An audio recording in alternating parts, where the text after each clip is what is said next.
nature's comfort. Ramraj presents bamboo cotton white shirts. அன்பு நெஞ்சங்களுக்கு இனிய வணக்கங்கள். புதிய ஆண்டு தொடங்கிருச்சு. எல்லா தலைவர்களும் முக்கியமானவர்களும் எல்லோருமே ஆங்கில புத்தாண்டு நல்வாழ்த்துக்களை பகிர்ந்திருக்காங்க. நாமளும் நம்முடைய நேயர்களுக்கு இனிய ஆங்கில புத்தாண்டு வாழ்த்துக்களை பகிர்ந்துக்கிறோம். உங்களுடைய அன்புக்கும் மனமார்ந்த நன்றிகள். இந்த புத்தாண்டு தொடங்கிடுச்சு, ஆனாலும் அந்த ஓயாத வார் ஓடிக்கொண்டே இருக்கு. புரிஞ்சிருப்பீங்க. அதிமுகக்குள்ளார இரட்டை இலை சம்பந்தமாக எடப்பாடி, இன்னொரு பக்கம் ஓபிஎஸ், ரெண்டு தரப்பும் பதில் மனு போட்டிருக்காங்க. என்ன நடந்துட்டு இருக்கு? இன்னொரு பக்கம் தமிழிசை சவுந்தரராஜன் அவங்களுடைய டெல்லி பயணம், அதற்கு பின்னாடி சில அரசியல் கணக்குகளும் இருக்கு அப்படிங்கிறாங்க. அமித்ஷா போட்ட ஒரு ஆர்டர் இங்க அண்ணாமலைக்கு, அதே போல இங்க ஓயாத ஒரு இன்னொரு வார் ஓடிக்கொண்டிருக்கு இல்லையா? புரிஞ்சிருப்பீங்க. பாமகக்குள்ளார குறிப்பாக அந்த புகைச்சல் இன்னும் அடங்காம இருக்கு. அதற்கு பின்னணியில மருமகன் வெர்சஸ் மருமகன் அப்படின்னு சில பல சமாச்சாரங்களும் ஓடிக்கொண்டிருக்கு அப்படிங்கிறாங்க. என்னதான் நடந்துட்டு இருக்கு சமகால அரசியல்ல? இதனுடைய பின்னணிகள் தான் இன்றைய நம்முடைய விரிவான இளங்கோவன் எக்ஸ்பிளைன்ஸ். நான் உங்கள் சகோ சே த இளங்கோவன்.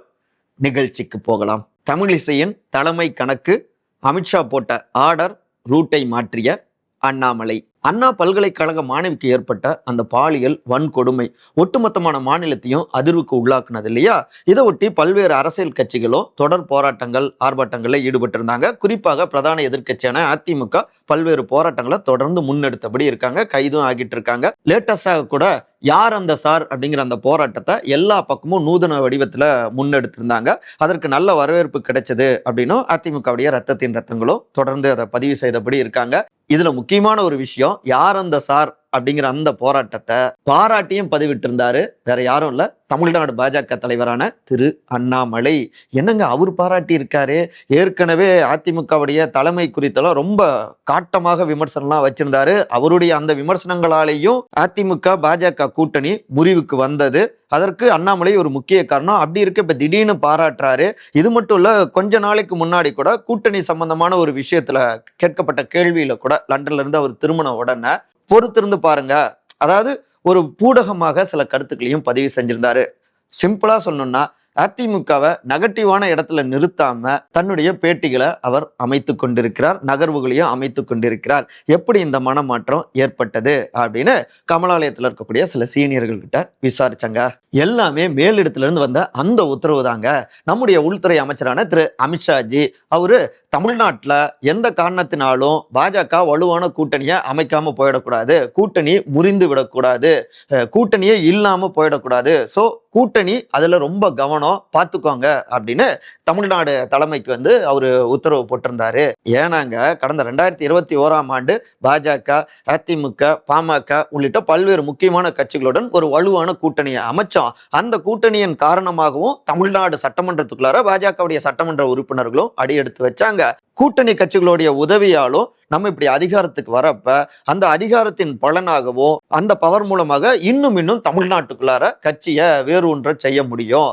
பாஜக முழுமையாக சொந்த பலத்துல வெல்வதற்கு இன்னும் சில ஆண்டுகள் ஆகலாம். இதெல்லாம் ஒரு உத்தியாகவும் பயன்படுத்திக்கிறாங்க. பல்வேறு கட்சிகளும் இப்படியான உத்திகளை அவங்களும் ஃபாலோ பண்ணுவாங்க. அதனாலதான் நடந்து முடிஞ்ச நாடாளுமன்ற தேர்தலிலும் இங்க பாமக பாஜக கூட்டணியில இருக்கணும் அப்படின்னு அங்க நம்முடைய பிரதமர் திரு மோடிஜி அவருமே இங்க அமித்ஷாஜி ரெண்டு பேருமே விரும்பினாங்க. பெரும் முயற்சி எடுத்து, அதனாலதான் நைட்டு வரை ஒரு நிலம் இருந்தது. அதிகாலை நேரத்துல பார்த்தா பாமக பாஜக கூட்டணிக்கும் வந்தது. அப்புறம் பிரதமருடைய பரப்புரை மேடையில பாமகவுடைய தலைவர்களும் இருந்தாங்க. அதெல்லாம் நீங்களே பார்த்திருந்திருப்பீங்க. அந்த அளவுக்கு பாமக இருக்கணும் அப்படிங்கிறத மேலிடமும் விரும்பினாங்க. ஆனா இப்ப லேட்டஸ்டாக இந்த கூட்டணி தான் முறிஞ்சிருமோ அப்படிங்கிற ஒரு அச்சம் ஏற்பட்டுருச்சுங்க. எப்படின்னா, சமீபத்துல நடந்து முடிஞ்ச பாமகவுடைய பொதுக்குழு கூட்டத்துல பாமகவுடைய நிறுவன தலைவரான மருத்துவர் திரு ராமதாஸ், கூட்டணி விஷயத்துல ஒரு தவறு செய்து விட்டோம், மறுபடியும் அந்த தவறை நாங்க மீண்டும் செய்ய மாட்டோம், புதிய பாதை நோக்கி பயணிப்பேன், கூட்டணி சம்பந்தமாக இனி நான் முடிவு செய்வேன், அதை நானே முறைப்படி அறிவிப்பேன் அப்படின்னு ராமதாஸ் அவர் பேசினார் இல்லையா? அதாவது தேசிய ஜனநாயக கூட்டணியில இல்லைங்கிற ரீதியில இப்படி ஓப்பனாகவே போட்டுடைக்கிற மாதிரி பேசியிருக்காரு மருத்துவர் ராமதாஸ்க.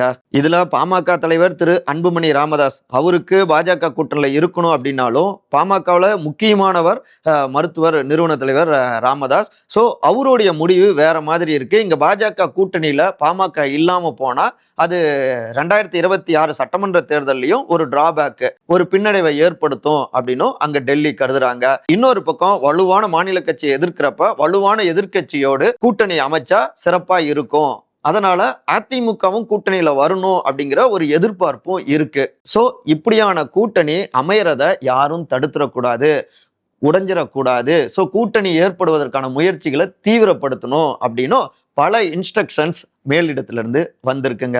எதுக்காக இவ்வளவும் வழிகாட்டியிருக்காங்க அப்படின்னா, இதுக்கு முன்னாடி திரு அண்ணாமலை அவருடைய பேச்சுக்களாலும் அதிமுக கூட்டணி விட்டு வெளியேறினாங்க. அப்படியான ஒரு நிலை வந்துடக்கூடாது அப்படின்னா கொஞ்சம் டோனை மாற்றியும் மேலிடத்திலிருந்து உத்தரவுகள் போட்டாங்க.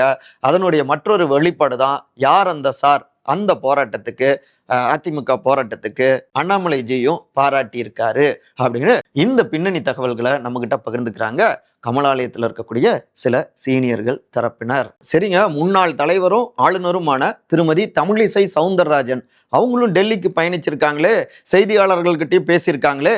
தமிழ்நாடு அரசியல் சூழ்நிலை குறித்தும் எங்களுடைய தலைமை திரு JP நட்டா அவர்கிட்ட பேச இருக்கேன். அண்ணா பல்கலைக்கழக மாணவி விவகாரம் குறித்தும் தமிழ்நாட்டில் சட்டம் ஒழுங்கு கெட்டு போயிருக்கிறது குறித்தும் எங்களுடைய தலைமை கிட்ட நான் பேசுவேன் அப்படின்னு அவங்க பேட்டி கொடுத்துருக்காங்களே அப்படின்னு கேட்டா, வெளிப்படையாக இப்படி பேசினாலும் உள்ளுக்குள்ளார உட்கட்சி பிரச்சனைகளும் இதுல இருக்குங்க அப்படிங்கிறாங்க அதே சீனியர்கள் தரப்பினர். பாஜகவுடைய உட்கட்சி தேர்தல்லாம் நடந்துகிட்டு இருக்கு.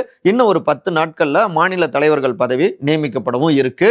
இதை ஒட்டி தான் சத்தம் இல்லாம காய் நகர்த்தல்களையும் செய்தபடி இருக்காங்க தமிழிசை தரப்பினர். அதாவதுங்க, சில நாட்களுக்கு முன்பு நடந்த பாஜகவுடைய அகில இந்திய உறுப்பினர் சேர்க்கை மற்றும் உட்கட்சி தேர்தல் ஆய்வு கூட்டத்துல தமிழ்நாட்டுல பாஜகவுடைய உறுப்பினர் சேர்க்கை ரொம்பவே குறைவா இருக்கு அப்படின்னு சில அதிருப்திகளை டெல்லி மேலிடம் வெளிப்படுத்தியிருந்தாங்க. மொத்தமே சுமார் 9 லட்சம் உறுப்பினர்கள் தான் சேர்க்கப்பட்டிருக்காங்க அப்படின்னும் அதிருப்தியை வெளிப்படுத்தியிருந்தாங்க. இதுல சென்னை, கன்னியாகுமரி, கோவை பகுதிகளில் இருந்து மட்டுமே முக்காவாசி உறுப்பினர்கள் கிட்டத்தட்ட 70% மேல சேர்க்கப்பட்டிருந்தாங்க. ஸோ மற்ற மாவட்டங்கள்ல உறுப்பினர் சேர்க்கைங்கிறது படு மந்தமாக இருந்தது அப்படிங்கிறது டெல்லிக்கு ஒரு அதிருப்தியாகவும் இருக்குங்க. அதே நேரத்தில் சென்னையில் அதிக உறுப்பினர்கள் சேர்க்கப்பட்டிருக்கிறதுல தமிழிசை அவங்களுடைய பங்கு மிக முக்கியமானதா இருக்கு.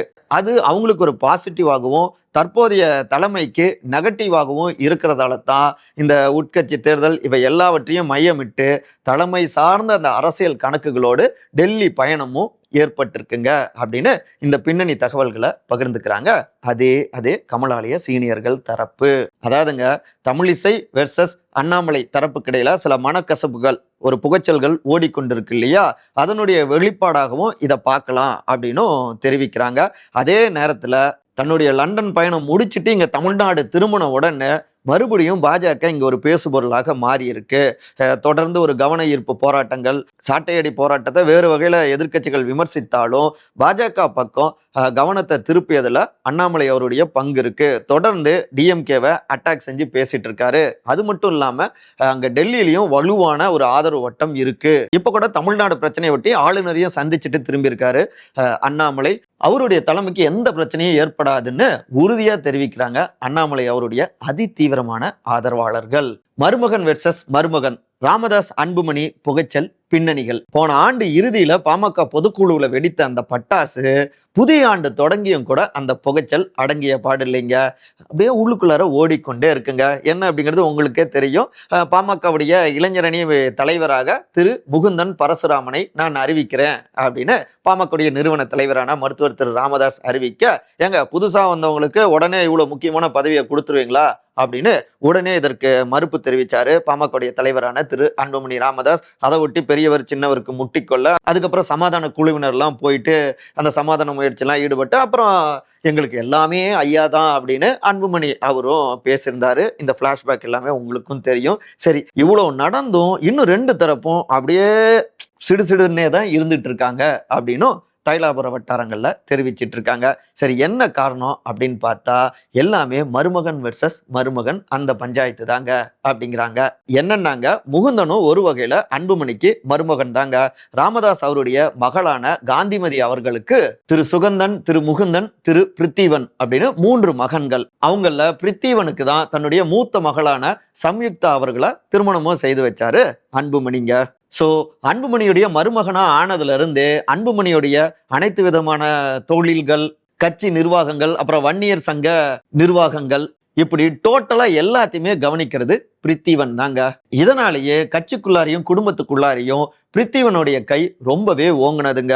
இது இன்னொரு மருமகன், அதாவது பிரித்திவனுடைய சகோதரர் முகுந்தனை ரொம்பவே அப்செட் ஆக்குனது. எல்லா பவருமே அங்க போனா அப்புறம் நாங்கெல்லாம் என்ன அப்படிங்கிற ரீதியில தன்னுடைய மன குமுறல்களை தன்னுடைய தாயார் காந்திமதி அவர்கள் கிட்ட முகுந்தன் அவங்களுடைய தரப்பினர் தெரிவிக்க, அப்புறம் என்ன, அவங்க இதே குமுறல்களை அப்படியே தன்னுடைய அப்பா கிட்ட, மருத்துவர் பெரியவர்கிட்ட பகிர்ந்து கொள்ள, அதன் தொடர்ச்சியாகத்தான் மாநில இளைஞரணி தலைவராக முகுந்தனை அறிவிக்கிறேன் அப்படின்னு அந்த அறிவிப்பையும் பொதுக்குழுவில் வெளியிட்டாரு மருத்துவர் ராமதாஸ். இதுதான் இந்த சைடு ரொம்பவே டென்ஷன் ஆக்கிடுச்சுங்க. கட்சி பதவியை பெற்று எங்க முகுந்தனுடைய பவர் கட்சிக்குள்ளார அதிகரிச்சுட்டா, அது இன்னொரு பக்கம் தன்னுடைய நேரடி மருமகன் பிரித்திவனுடைய அரசியல் எதிர்காலத்துக்கு ஆபத்தா மாறிடுமோ, அது மட்டும் இல்லாம இளைஞரணிக்கு எதிர்காலத்துல அந்த தலைமை பதவிக்கு தன்னுடைய மகள் சங்கமித்ரா அவர்களை கொண்டு வரலாம் அப்படிங்கிற ஒரு யோசனையும் அன்புமணி அவங்களுடைய குடும்பத்துக்கு இருந்துட்டு இருக்கு. சோ அவங்களுடைய எதிர்காலத்துக்கும் இவர் முகுந்தன் குறுக்க நிற்பாரோ அப்படிங்கிற கவலையும் எக்கச்சக்கமாக அன்புமணி அவங்களுடைய தரப்புக்கு ஏற்பட்டதுங்க. தன்னுடைய குடும்பத்தின் கட்டுப்பாட்டை விட்டு எங்க கட்சி போயிடுமோ அப்படிங்கிற கலக்கத்துலதான் முகுந்தனுடைய அந்த நியமனத்துக்கு எதிராக போர்க்கொடி தூக்குனாரு அன்புமணி.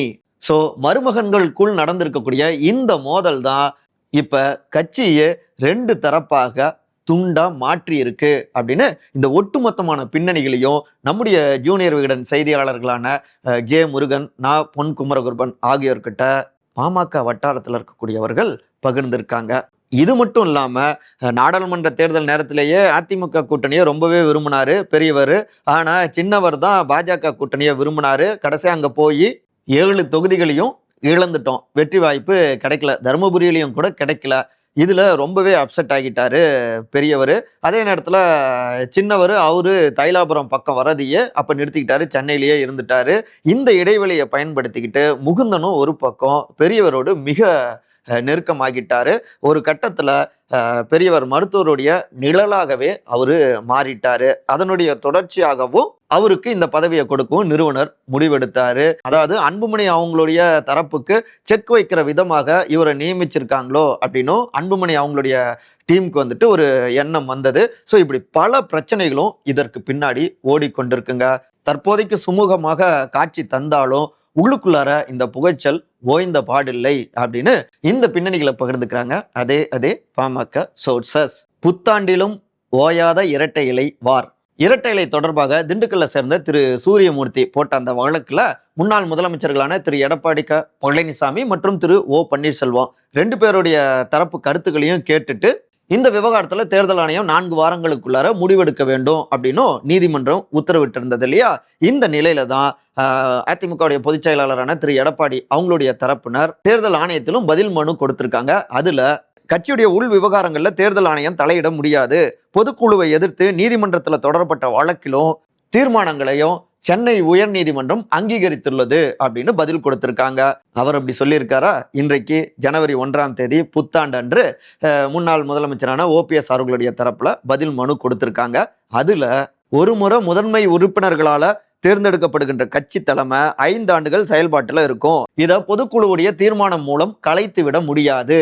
தற்போது சட்டவிரோதமாக கட்சி நிர்வாகம் செயல்பட்டு இருக்குங்க.